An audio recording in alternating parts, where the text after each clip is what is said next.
بسم اللہ الرحمن الرحیم۔ باب علامت النفاق، باب ہے منافق کی علامات کا۔ حدثنا سلیمان ابو الربیع قال حدثنا اسماعیل بن جعفر قال حدثنا نافع بن مالک بن ابی عامر ابو سہیل عن نبیہ عن ابی ہریرہ رضی اللہ عنہ، سیدنا ابو ہریرہ رضی اللہ عنہ سے روایت ہے، کہتے ہیں آیت المنافق ثلاث، نبی صلی اللہ علیہ وسلم بیان فرماتے ہیں کہ منافق کی 3 نشانیاں ہیں۔ اذا حدث کذب، جب بات کرے تو جھوٹ بولے، وَإِذَا وَعَدَ أَخْلَفَ، اور جب وہ وعدہ کرے تو وعدہ خلافی کرے، وَإِذَا اؤْتُمِنَ خَانَ، اور جب اس کے پاس امانت رکھی جائے تو وہ خیانت کرے۔ حدثنا قصیبة بن عقبة قال حدثنا سفیان عن الأعمش عن عبد الله بن مرة عن مسروق عن عبد الله بن عمرو أن النبي صلی اللہ علیہ وسلم قال، عبداللہ بن عمر رضی اللہ عنہ وسلم سے بیان فرماتے ہیں کہ اربع من کن فیہ کان منافقا خالصا، 4 خصلتیں ہیں جس میں وہ ہوں، وہ منافق ہے خالص طور پر۔ ومن كانت فیہ خصلۃ منہن کانت فیہ خصلۃ من النفاق، اور جس میں ہو ان میں سے کوئی ایک خصلت تو اس میں نفاق کی ایک خصلت ہوگی، حتیٰ یدعہا، یہاں تک کہ وہ اس کو چھوڑ دے۔ اور وہ 4 خصلتیں کیا ہیں؟ اذا اؤتمن خان، جب اس کے پاس امانت رکھوائی جائے تو وہ خیانت کرے، واذا حدث کذب، اور جب وہ بات کرے تو جھوٹ بولے، واذا عاہد غدر، اور جب وہ عہد کرے تو عہد توڑ دے، وَإِذَا خَاصَمَ فَجَرَ، اور جب وہ جھگڑا کرے تو بد کلامی کرے، بد زبانی کرے۔ منافق کی علامتیں، پہلی حدیث میں ہم نے منافق کی 3 نشانیاں پڑھی، اور اگلی حدیث میں منافق کی 4 علامتوں کا تذکرہ ہے، اور نبی صلی اللہ علیہ وسلم نے بیان کیا کہ جس میں یہ خصلتیں ہیں وہ منافق ہے، اور وہ خالص منافق ہے۔ اور اگر وہ ساری خصلتیں نہیں ہیں، کوئی ایک خصلت پائی جاتی ہے تو وہ اس میں اس حد تک نفاق ہے، یہاں تک کہ وہ اس خصلت کو بھی چھوڑ دے۔ ویسے 3 اور 4 یہ 7 علامتیں بنتی ہیں، لیکن اگر دونوں حدیثوں کو دیکھا جائے تو کچھ علامتیں ہیں مشترک پائی جاتی ہیں۔ پہلی حدیث میں بھی بات پہ جھوٹ بولنا، اس بات کا تذکرہ ہے، دوسری روایت میں بھی اسی بات کا تذکرہ ہے، اور پہلی حدیث میں وعدہ خلافی ہے اور دوسری میں عہد کو توڑنے، عہد شکنی ہے، تو یہ بھی ایک ہے۔ تو گویا کہ یہ 4 علامتیں مل کے 2 علامتیں بنتی ہیں۔ تو خلاصتاً جو بات پہ جھوٹ بولتا ہے، وعدہ خلافی کرتا ہے، امانت میں خیانت کرتا ہے، یہ 3 چیزیں پیچھے بچتی ہیں۔ اور اگر چوتھی چیز کو شامل کر لیا جائے کہ جب بات کرتا ہے، جھگڑا کرتا ہے، تو پھر گالم گلوچ کرتا ہے، بد کلامی کرتا ہے، تو یہ جھوٹ ہی کی ایک قسم ہو جاتی ہے، کیونکہ کوئی بندہ بھی جو جھوٹ بولتا ہے وہ بد کلامی کے بغیر نہیں ہوتا۔ حافظ ابن حجر رحمۃ اللہ علیہ نے یہاں پہ ایک بڑی خوبصورت بات ذکر کی ہے کہ ویسے نفاق کی 3 ہی علامتیں ہیں، اور اس کی وجہ یہ ہے کہ ایمان 3 چیزوں کا نام ہوتا ہے، ایک قول کا ہے، ایک فعل کا ہے، اور ایک نیت کا ہے۔ ہر بات میں جھوٹ اس بات کی علامت ہے کہ قول فاسد ہے، امانت میں خیانت اس بات کی علامت ہے کہ فعل فاسد ہے، اور وعدہ خلافی اس بات کی علامت ہے کہ اس کی نیت فاسد ہو چکی ہے۔ تو یہ اصلی طور پہ یہ 3 علامتیں بنتی ہیں منافق کی۔ بعض نے اس بات کا تذکرہ کیا ہے کہ منافق کی علامت ہی ایک ہے، اور وہ علامت کیا ہے؟ جھوٹ بولنا۔ اگر ساری علامتوں کا خلاصہ نکالا جائے کہ جو بندہ جھوٹ بولتا ہے نا، اس میں نفاق کی ساری علامتیں آ جاتی ہیں۔ یعنی بات پہ جھوٹ بولنا، وعدہ خلافی کرنا بھی جھوٹ ہے، امانت میں خیانت کرنا بھی در حقیقت وہ جھوٹ ہی ہوتا ہے۔ تو جھوٹ ایک ایسی قسم ہے، کہہ سکتے ہیں کہ یہ ساری علامتیں کسی ایک چیز میں اگر جمع کر دی جائے تو وہ ایک جھوٹ بنتا ہے۔ یہاں یہ بات یاد رکھیے گا، یہ جو نفاق ہوتا ہے نا، نفاق عربی زبان میں نافقہ سے نفاق نکلا ہے۔ چوہے سے ملتا جلتا ایک جانور ہوتا ہے جسے یربو کی جنگلی ایک جانور ہے، اس کی عادت یہ ہوتی ہے کہ وہ اپنی جو بل ہے نا اس کے سوراخ 2 رکھتا ہے۔ جب بھی کوئی اس کے اوپر کوئی جانور حملہ کرتا ہے تو وہ دوسرے سوراخ سے نکل جاتا ہے، تو اسے 2 منہ والا جانور کہا جاتا ہے۔ منافق کے بھی 2 رویے ہوتے ہیں، 2 منہ ہوتے ہیں۔ اندر سے وہ کافر ہوتا ہے اور ظاہراً وہ اسلام کا دعویٰ کرتا ہے، تو کافروں سے بھی فائدے حاصل کرتا ہے، منافقوں سے بھی فائدے حاصل کرتا ہے۔ نبی صلی اللہ علیہ وسلم کے زمانے میں جو منافقین تھے وہ کافروں کے ساتھ ان کا ایک گہرا تعلق تھا، اور جب بھی میدان جہاد میں جہاد کی بات ہوتی تو یہ ہمیشہ منافق پیچھے رہتے اور جنگ سے بھی بچ جاتے، اور جب مال غنیمت تقسیم ہوتا تو یہ اپنے عذر بہانے کر کے اس مال غنیمت کو بھی حاصل کر لیتے۔ تو یہ 2 منہ والے ہوتا ہے منافق۔ ویسے منافق کی 2 قسمیں ہوتی ہیں، یہ یاد رکھیے گا،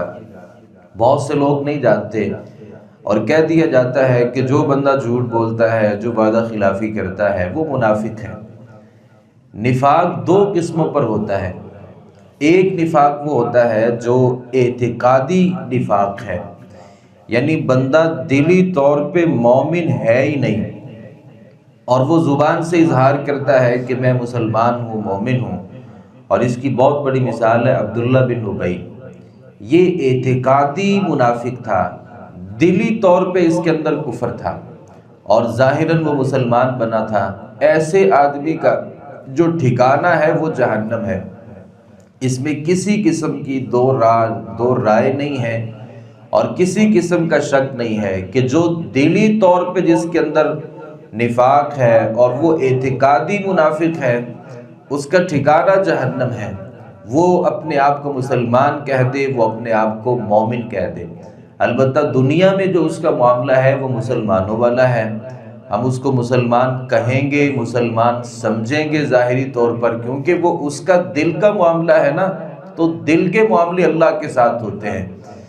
مسلمانوں کے ساتھ جو معاملات ہوتے ہیں وہ ظاہری معاملات ہوتے ہیں۔ جس بندے نے اپنے آپ کو کہہ دیا کہ میں مسلمان ہوں، بھلے اندر سے وہ 1000 دفعہ کلمے کا انکار کرتا ہے، ہم اس کو مسلمان سمجھیں گے اور کبھی اس کے خلاف تلوار نہیں اٹھائیں گے۔ اللہ کے نبی صلی اللہ علیہ وسلم کے زمانے میں منافقین تھے، اور یہ وہی منافقین تھے جو کبھی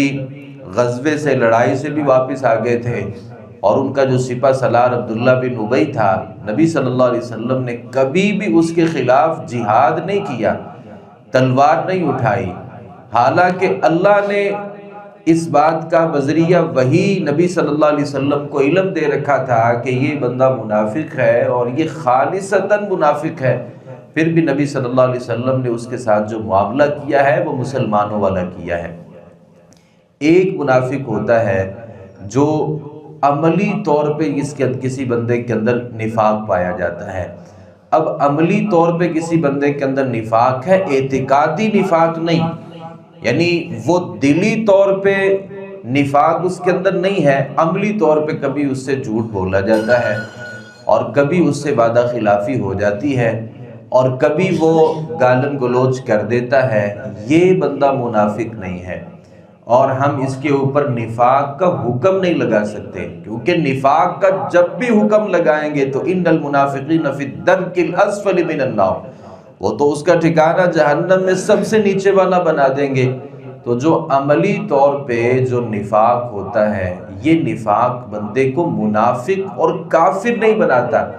یعنی یہ بندے کو یہ نہیں کہ ایک بندہ اچھا ہے، وہ نمازی ہے، وہ روزے کا اہتمام کرتا ہے، اس کے اندر ساری نیکیاں موجود ہیں، کبھی کبھار اس نے جھوٹ بول دیا تو آپ نے کہہ دیا کہ آپ منافق بن گئے، پھر کبھی اس سے وعدہ خلافی ہو گئی، آپ نے پھر کہہ دیا کہ آپ منافق بن گئے، پھر کبھی اس سے گالت گلوچ ہو گئی تو آپ نے کہہ دیا کہ آپ منافق ہو گئے۔ نہیں، وہ منافق نہیں ہے، اس کے اندر ایک خامی ہے، اس کے اندر ایک غلطی ہے، اور وہ نفاق کا ایک حصہ اس کے اندر موجود ہے، وہ کافر نہیں ہوا، کیونکہ جو منافق آپ کسی کو کہہ دیتے ہیں تو آپ اس کو جو کفر کا ایک بہت بڑا درجہ ہے نا اس پر فائز کر دیتے ہیں، کیونکہ اللہ نے جو جہنم کے اندر درجات رکھے ہیں وہ کافر نے جہنم میں جانا ہے، لیکن منافق نے جہنم میں درجے کے اعتبار سے عام کافر سے بھی نیچے ہونا ہے۔ تو ہم جب کسی ایک اچھے آدمی کو اس کی ایک غلطی کی وجہ سے یہ کہہ دیتے ہیں کہ آپ ایک پکے منافق اور کافر ہو چکے ہیں، تو یہ ایک بڑی عجیب بات ہے۔ یہاں یہ بات بھی ذہن میں رکھیے گا کہ بعض دفعہ جھوٹ اور خیانت اور اسی طرح وعدہ خلافی ایک اچھے آدمی سے جب ہو جاتی ہے تو جیسا کہ میں نے ذکر کیا کہ ہم اس کو یہ سمجھیں گے کہ اس کے اندر نفاق کا ایک حصہ ہے، یہ منافق نہیں ہے۔ البتہ یہ اس بندے کے بارے میں ہے جس نے ہر بات پہ جھوٹ بولنا ہے، جب بھی وعدہ کرنا ہے وعدہ خلافی کرنی ہے، جب بھی جھگڑا کرنا ہے تو گالم گلوچ کرنا ہے، ہاں اس بندے کو ہم کہہ سکتے ہیں کہ یہ بندہ منافق ہے۔ یہاں ایک اور سوال پیدا ہوتا ہے، یہ تو ہو ہی نہیں سکتا کہ کوئی بندہ جب بھی بات کرے وہ جھوٹ بولے، اور جب بھی جھگڑا کرے وہ بد کلامی کرے، اور جب بھی اس کے پاس امانت رکھوائی جائے وہ اس میں خیانت کرے، یہ نہیں ہو سکتا۔ یعنی ایک گندا آدمی بھی بسا اوقات سچ بول لے گا، ایک بہت جو گرا ہوا آدمی ہے کبھی وہ بھی وعدہ خلافی نہیں کرے گا، کبھی کبھار تو وہ کام اچھے طریقے سے بھی کر لے گا۔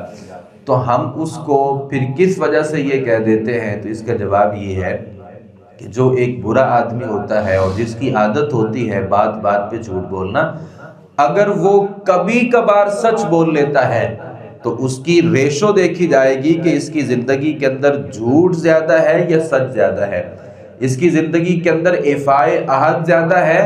یا بدعہدی زیادہ ہے، اس کی زندگی میں حسن کلام زیادہ ہے یا بد کلامی زیادہ ہے، اور اگر وہ بد کلامی زیادہ ہے، اگر بدعہدی زیادہ ہے، اگر جھوٹ زیادہ ہے تو ہم کہہ سکتے ہیں کہ یہ بندہ جو ہے وہ منافق ہے۔ نبی صلی اللہ علیہ وسلم نے وہ جو شیطان حضرت ابراہیم حضرت ابو ہریرہ رضی اللہ عنہ کو جب ملا تھا اور اس نے وہ آیت الکرسی بتائی تھی تو نبی صلی اللہ علیہ وسلم نے کیا کہا تھا؟ صدقہ وہو کذوب، اس نے سچ بولا ہے وہ جھوٹا، یعنی وہ ہے جھوٹا لیکن اس نے سچ بولا ہے۔ تو ایسے ہی منافق اگر کبھی کبھار سچ بول لیتا ہے تو وہ ہوتا منافق ہی ہے، کبھی کبھار اس نے سچ بول لیا اور بسا اوقات اتفاقاً اس سے سچ بولا جاتا ہے، تو اتفاقی طور پہ جس نے سچ بولا اور اتفاقی طور پہ کبھی اس سے وعدہ خلافی نہیں ہوئی اور کبھی اتفاقی طور پہ اس نے خیانت نہیں کی، ہے یہ منافق، لیکن اس سے کبھی کبھار ایک اچھا کام ہو گیا تو ہم یہ نہیں کہ اس کو پکا مومن بنا دیں گے۔ تو زندگی میں مجھے آپ کو اپنا ایک چھوٹا سا جائزہ لینا ہے کہ میری زندگی میں جھوٹ زیادہ ہے یا سچ زیادہ ہے، میری زندگی میں وعدہ خلافی زیادہ ہے یا ایفائے عہد زیادہ ہے، میری زندگی میں حسن کلام زیادہ ہے یا بد کلامی زیادہ ہے،